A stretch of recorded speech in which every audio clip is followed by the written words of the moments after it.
Good to see all your lovely faces. Oh. Trust me, that's better than the real photo. That makes us look good. So as some of you are aware, or probably all of you are aware, Michael and I have been overseas. That's our plane trip. Yeah, thank you to everyone who's been praying for us. You will see some of the results of your prayers, because I'm not sure that much of it would have happened without your prayers. It was quite remarkable. So let's have a look, see what we've got. That's the African sun. Look at that. It's the first day. That's all you get. Sorry, it's the only photo I took. No, it's not.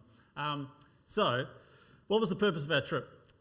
We went over there primarily because our friends, Salvador and Di, we've known them for 15 years-ish through another organisation called Moriel.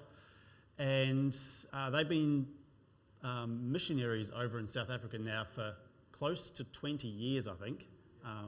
So originally they based themselves up in Zululand, and so Selvi has learnt to speak Zulu, which is fascinating to listen to. It's got all the clicks in it. He was there, I think he was there for close to 10 years, and then they kind of came back to New Zealand during COVID, and now they've been based down in KwaZulu-Natal, which is a little bit lower. I don't know if anyone knows South Africa. I know my friend knows South Africa. But he's had to relearn the local dialect, which is similar to Zulu, but it is different. And so he's had to re-gear. He's currently studying for his PhD in theology, and so very good friends. So he asked if we had thought about going to South Africa to do some evangelism training. So I kind of said, maybe I have. So that's the reason we went over, to do evangelism training and to do outreaches with them. So so this is the roads. I don't know if you noticed anything funny there. This is just normal traffic in South Africa. People hanging out the back of trucks, as you do. You know, the things that they steal from us in this country, the joy of sitting in the back of a truck. Like, why would we not be allowed to stand in the back of a truck? It looks so fun, doesn't it? Like, who needs air conditioning? Let's see what else we got. These videos are a bit... So, as you'll notice, people walk everywhere. So, it's very common. Some of these videos aren't playing very well, but that's all right. People walk everywhere, and so it's quite an interesting dynamic. The way everybody gets around, but a little bit chaotic. The road rules are just a suggestion, so you would think it's not terribly dissimilar to the drivers out here in Victoria. But, oh, that's Michael and Selvi. You stick a mattress in the back of the bakkie. So what it's called, it's like a box truck. It's actually a really comfortable seat. I almost fell asleep driving in the back of that. It's a beautiful way to travel.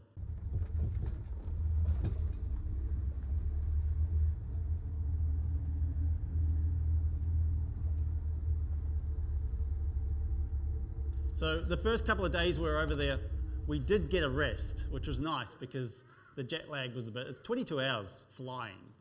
It's 39 hours travelling from like doorstep to doorstep. So, and you don't get much sleep during that time. So we got to spend a couple of days at this place and just relax and try and get over the jet lag, which was nice. Get to meet some of the friends of Selvi. And this was our housekeeper. So when you rent the shack or the batch or whatever you call it, it comes with a housekeeper. She was lovely, Greta. We managed to share the gospel with her, and it's really interesting. The biggest thing that I was surprised about with South Africa is that it has a Christian culture, and so most people identify as Christian. Now, Greta was a believer, but she struggled to see her personal sin. Sin was kind of a general thing that everybody had, and so it was really interesting trying to share that. I kind of let Selvi do most of the work because it's really hard to share the gospel through a translator. It's just you lose the flow of the conversation. So this is down at the beach. This is just like a traditional ancestor ceremony. We saw a few people go down to the beach and do like cleansings and stuff. So this is just part of the local.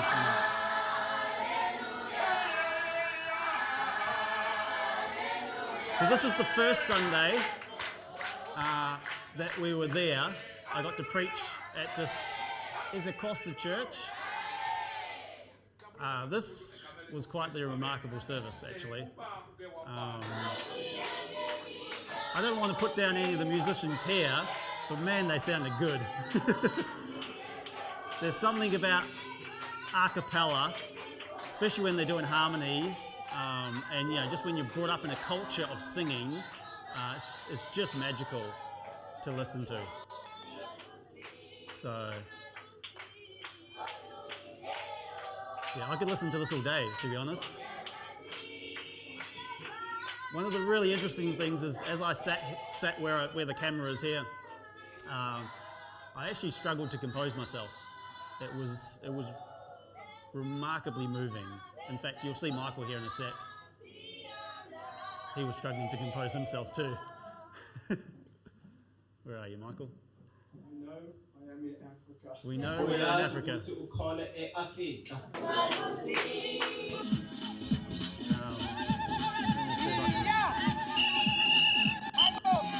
One, two, three.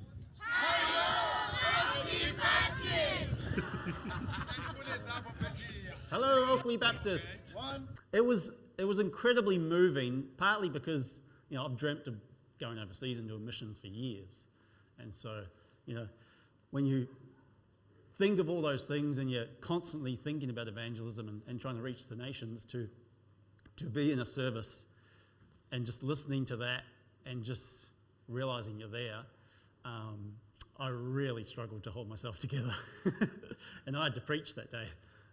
So this is this is what they fed us at the church. This was actually the most terrifying thing of the trip. Driving in the back of a ute, no problem. Flying in a tin can, over the ocean, not a problem. Eating strange food in a foreign country, terrifying.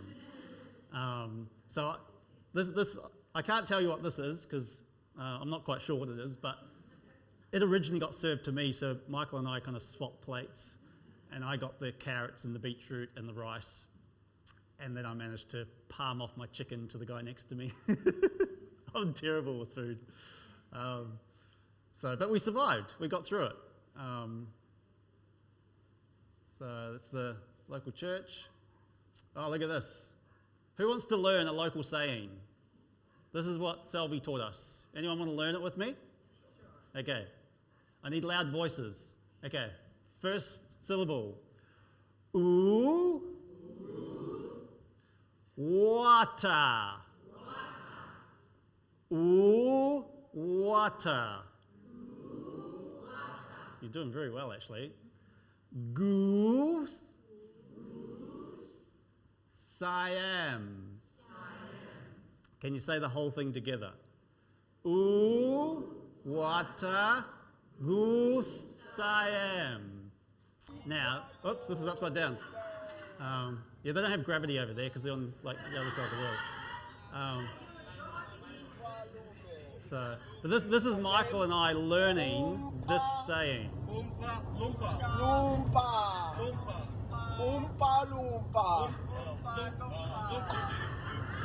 And the next one is, I've got another riddle for you. another one is, ooh, water. Water. Goo.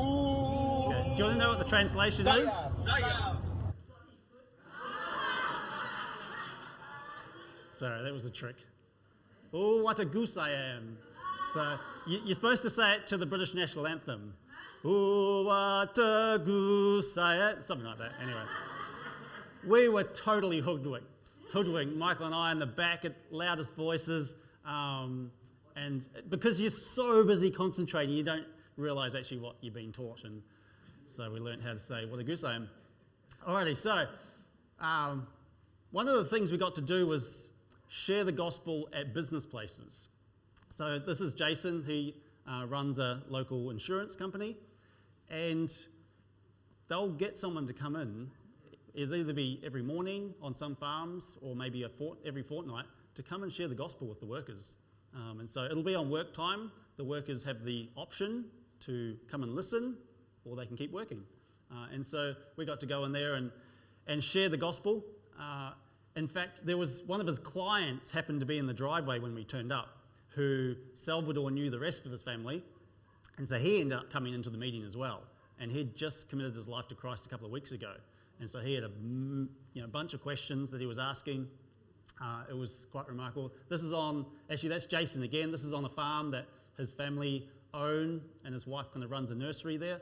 And this is workers, and we got to share the gospel with them for, I think we shared about an hour at this place.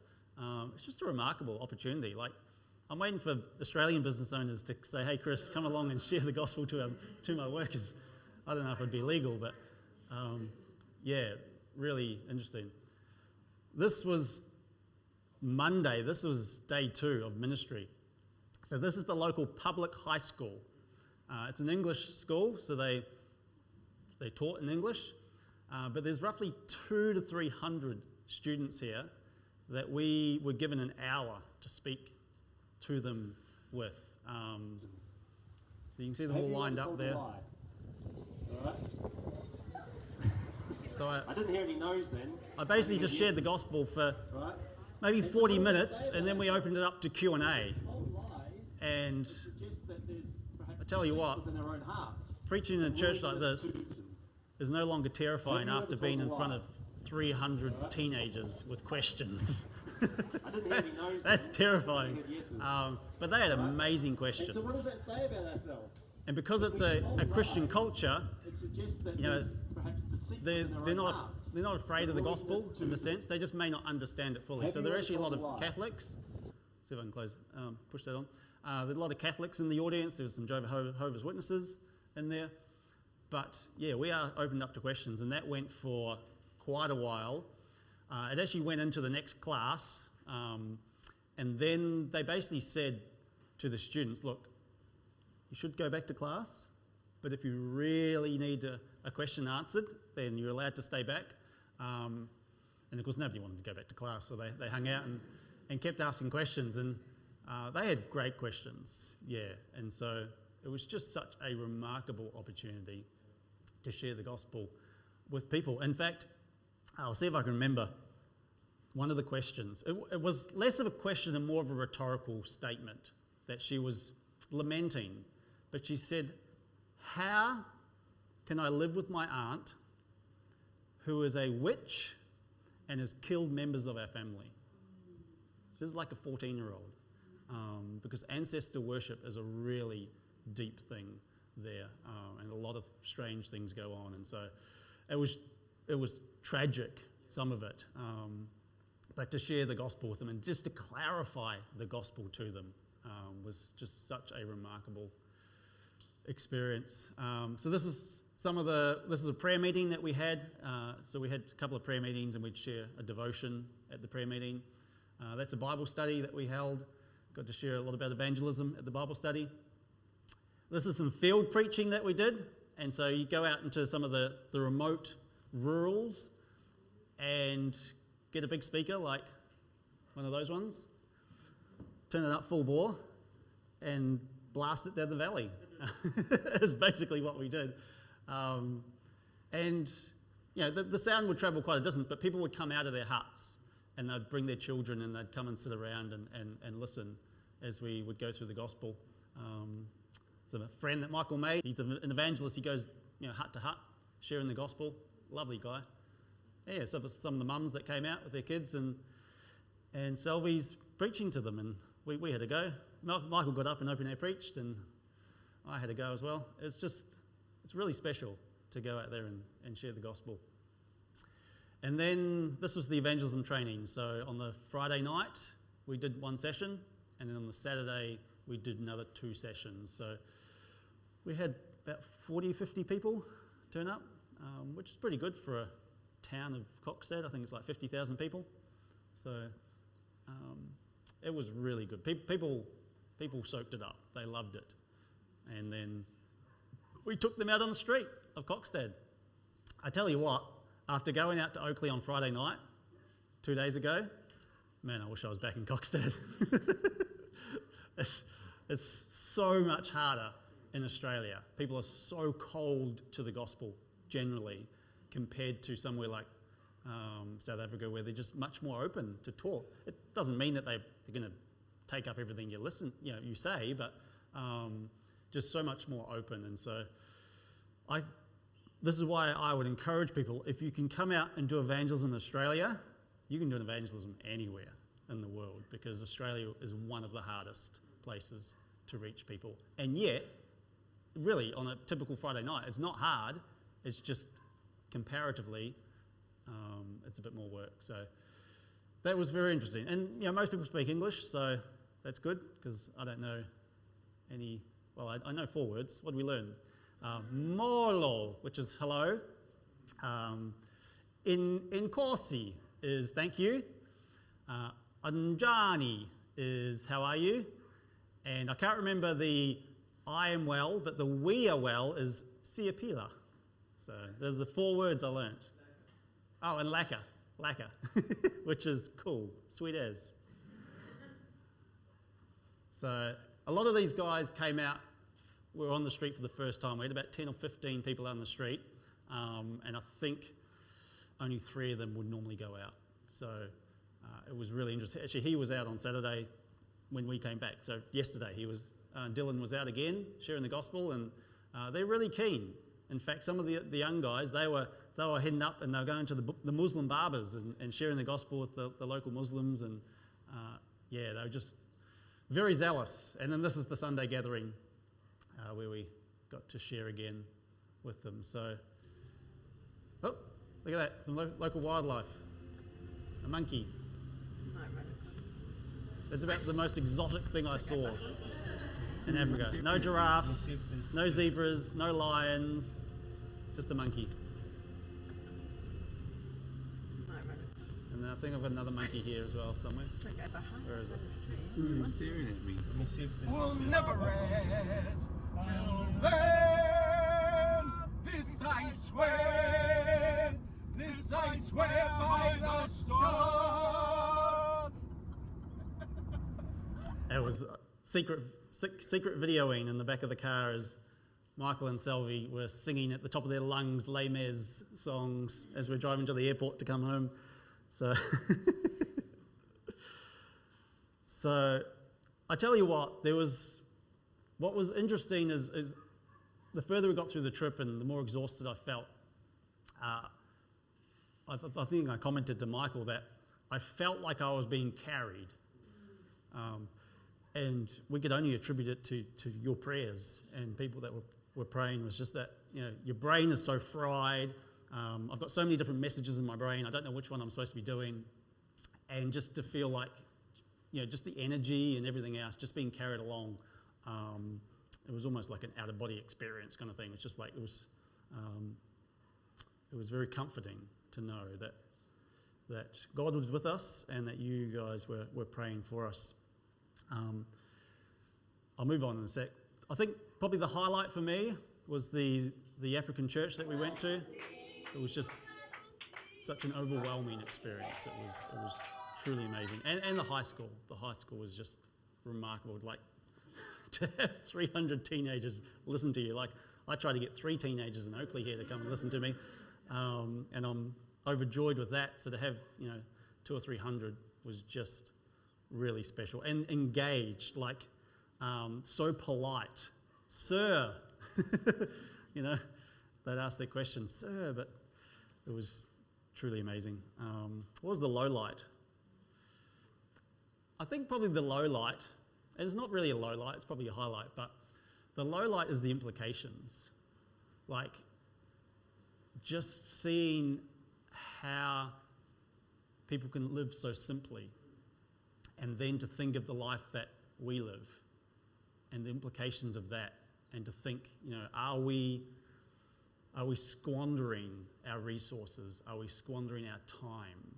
Like, those kind of implications really started to hit home the more we kind of saw how they live. And the thing with South Africa is there's a lot of wealth, but there's also a lot of poverty, and they're right next door to each other. So you've got a fancy house with electric fencing around it, and then you've got shacks and mud huts, and it's quite confronting. What are our takeaways? Do you have any takeaways, Michael? KFC. Michael loves KFC. My takeaway is just the urgency of doing more. Like to see that there's nations where they need the gospel really just kind of revs me up a bit more to do more, to serve more, to evangelize more, and to get the gospel out into the nations, I think is so crucial. So that's South Africa for you. Amazing time. If you want to know any more, come and talk to me.